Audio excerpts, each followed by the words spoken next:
નમસ્તે મિત્રો, આજનો પ્રશ્ન છે, ભારતની પ્રથમ ઇલેક્ટ્રિક બસ સેવા કયા શહેરમાં શરૂ કરાઈ?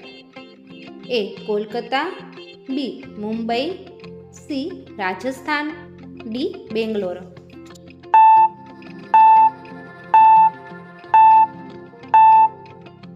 સાચો જવાબ છે ડી. બેંગ્લોર.